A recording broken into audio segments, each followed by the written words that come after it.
I hear you. Welcome, Patty, to the stream. How you doing, mate? I'm good, man. I'm just laughing that this guy is being gassed so much like this. Let me tell you something, Chelsea fans, Here we and go. I'm going to educate you. I'm not going to be a hater. Chelsea, you did this against City again. You guys always turn up against City, and somehow you Champions League, you do the same thing. Every time somebody doubts you, Yeah. you always come with this performance. But let me tell you, so there's sometimes a team is tailor-made for a certain team. You guys sometimes how you set up. Let's not even forget about Pochettino with his history against Pep. He is disappointed us against Spurs, and Spurs were bad, and people expect us to win.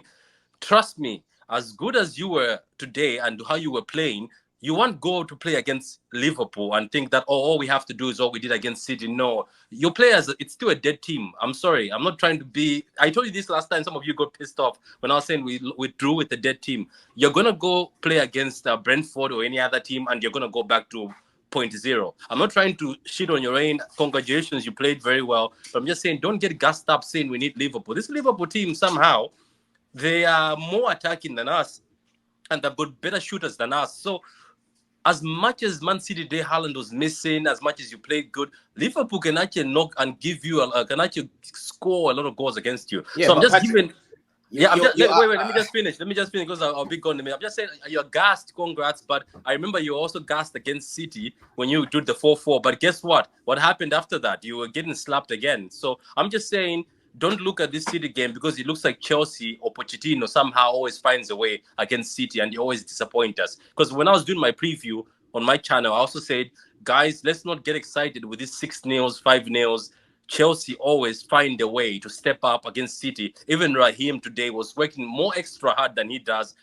Unfortunately, Jackson is a dead player. We understand. I think Jackson, there's no hope. Even Jesus can't help him. That's just a bad player. I've Let's never shut up seen the such Sterling goal. Let's just How, forget the how do you think we Sterling. scored the first goal? How do you think we scored the first goal? I know, Forget about that, goal dog. first That goal. doesn't matter, apparently. Anyway, Patrick, what you're saying, you're just doing Another a little, deflector. Another yeah, deflector. you're just what you're doing right now. You're coming Talk with a about your script. team, mate. Smile says it all. I've never been on stream with you, but I know what type of guy you are just from listening from what you're saying there for 2 minutes. Yeah, you come with the same old script about Chelsea, and you don't want to talk about the game and break it down tactically.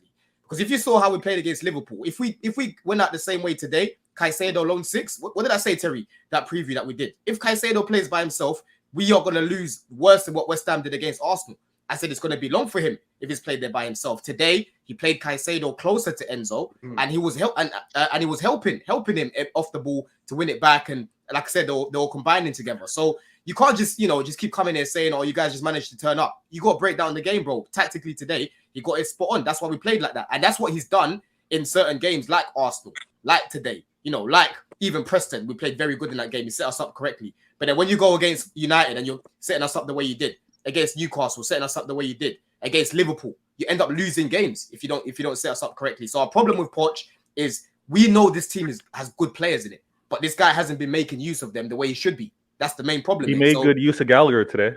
I actually have to give props. And I said when teams aren't sitting back like you, man, Gallagher can work in those sort of games. Wait a minute. When teams are sitting back, it doesn't work that well, to be honest. Isn't that the thing though? Let's go tactical, because I think you are also mistaking me from somebody who can't even go tactical. I do. If you watch my channel, it's quite funny because I do a lot of tactical breakdowns, but I don't really want to waste tactical breakdowns on Chelsea. I'm sorry, you've just moved to 10th again, so why should we go tactical? So okay, let's go tactical, right? I'm gonna explain. And Chelsea fans, I said this last time on another stream. You thought I was rattling you. I was just telling you, your team ain't eat right now. So you look, I know what he did. He did the same thing like last time. Let me explain. He did the same thing as last time.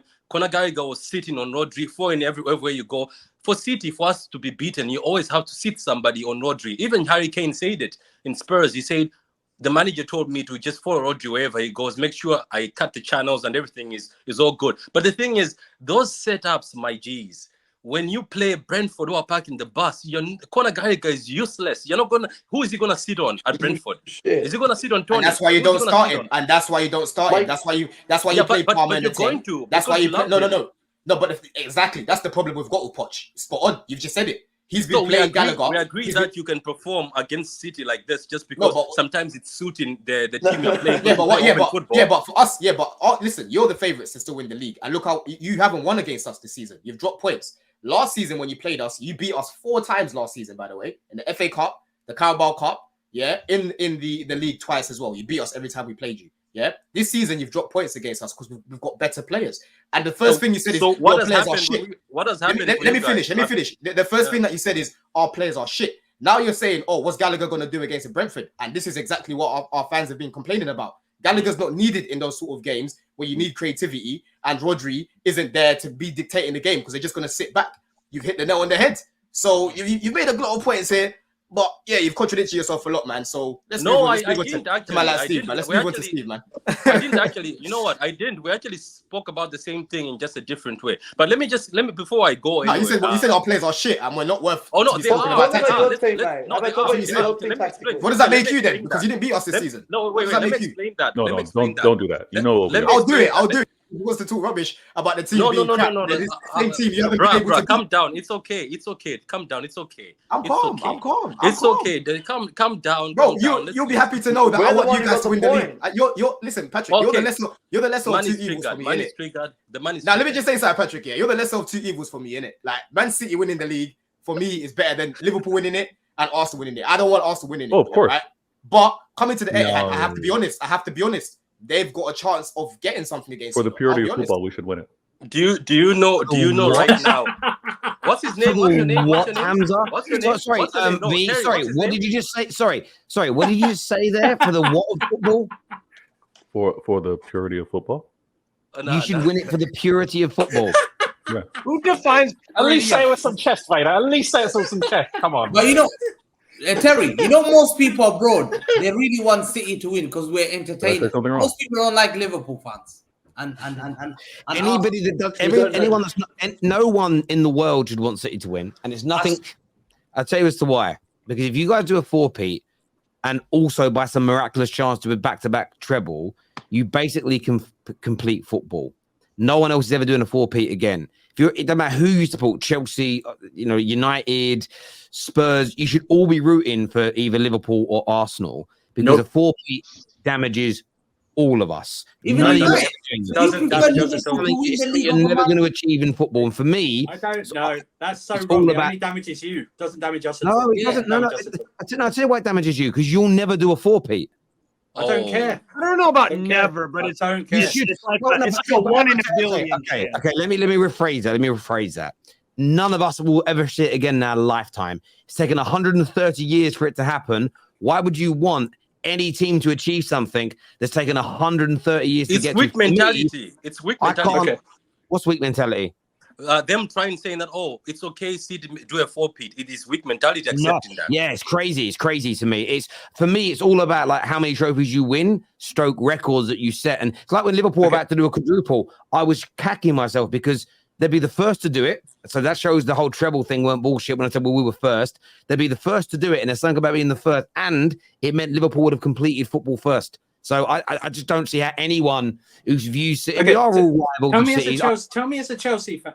Tell me as a Chelsea fan why I should want Liverpool or Arsenal to win this league over Man City in a logical way. Why I should want them and not Man City. I thought I just gave the logical way. I understand you've got rivalries with those clubs that are deeper. I understand that. My rivalry with both those clubs personally is also deeper. Liverpool might have biggest rivals. City are massive rivals, but the Premier League era for me, my age group, Arsenal are massive. But like I've said, I don't want any team in England having a record that I believe is almost completely unattainable for me to see in my lifetime. So Liverpool, by the way, matching Man United on league titles, it's not inconceivable we can go one ahead of them again. It's more likely that Chelsea catch Man United and Liverpool's total trophy haul in the next 100 years than it is you ever doing a 4-peat. So for me, if a team's up for doing a quad, a treble, a 4-peat, or a quad and a 4-peat and a quad, a 4-peat and a treble at the same time, there should be no reason why anyone who views their club as a winning club, there should be no reason on earth why any of us want them to achieve that, because it puts them at the pinnacle. You would sit around having debates in 30 years. My team's big for this, my team's big for that. They'll be able to go 4-peat and treble, and you're done in the argument. So no one should want it, bruv. But Terry, you're making a mistake. Terry, you're making a big mistake. Terry, you're making a big mistake. You say opinion? You said winning. Terry, you said winning. These mans are 10th. These guys are losers. They're not winning anything. They're 10th. So they don't care.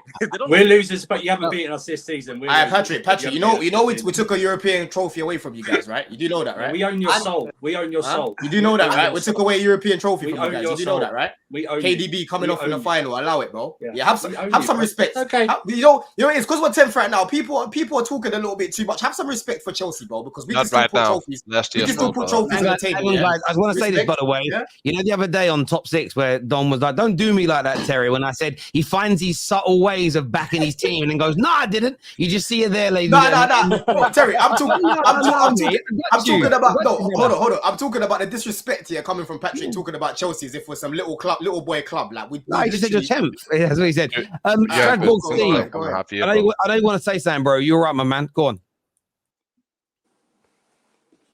Mute. You're on mute, bro. You're on mute now. Mute. Oh, my bad. All right.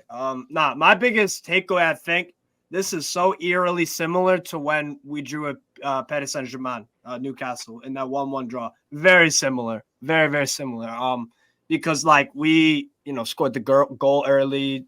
Chelsea scored first, defended a 1-0 lead to the very end. And it was just like, yeah, in those final few minutes, just a goal gets by. And, as a football fan, people felt gutted for Newcastle. Some people, didn't. But yeah, definitely as a football fan, you gotta feel gutted for Chelsea. For me, that's I'm sure you guys know that, I watch a lot of football, and for me, that Disasi performance today, that's the best I've seen of the year. Out of all the football I've watched, all of it. 10 out of 10. I thought he made 6, 7, 8 like unbelievable clearances. Malo Gusto as well was just, wow, what a player. Steve, just on that, Disasi. He made 16 clearances against Man City, the most by a Chelsea player in a Premier League game in the last 8 seasons. 8, bro. He made how many? He made how 16. many? 16 clearances. Yeah. Wait, did that bring you to the top of the table? No, stop that. They got some point. Hey, you're a clown. Patrick, are you top of the table, Patrick? The class clown. You're the class clown. Yeah. You're not top of the table either. Yeah, I hear you on that. And the other thing, real quick, was I thought the players 1,000%, and Poch up until the subs earned that 3 points 100%. Like defensively, the counterattack goal was brilliant. I know you might not rate Jackson, some people don't, but link up play, I think he's a very good player. The pass to Sterling was exquisite. Sterling had some few rough touches in there, but did well to just chop back and finish brilliantly. Not chop. No, it wasn't a chop back. It's called a chop. And no, what is it that Daniel Sturridge called it? He said a chop. Chopski. No, a chop and a whipski and a whipski. Yeah, there you go. It was a sick goal. Counter-attacking goal. Classic. Yeah. But I thought, the goal was phenomenal. But the problem is, I think the players definitely, they earned that point 1,000%. I don't actually mind the Chalobah sub. I was on a watch along with my buddies, and I said I wouldn't be surprised if Chalobah comes on. But I didn't like, if I was a Chelsea fan, I wouldn't have liked that sub for Palmer, because if you notice, there was no outlet down the right. And I thought Palmer, again, I think what a good team player. They were worried. I think they were worried Palmer might get booked again because he was already in the yellow card. I know you might say that on Caicedo, but it's more chance of the way they were going to the wing that they were going to get fouls that way instead of centrally. That makes credit to Chelsea, man. They turned up and they battled against obviously a phenomenal team. It's all right, Man City can't beat 10th place teams. You will know that this season. Please, I'm gonna have to jump. I've got to jump into some of these super chats because there's 50 of them, and it's gonna be a long time.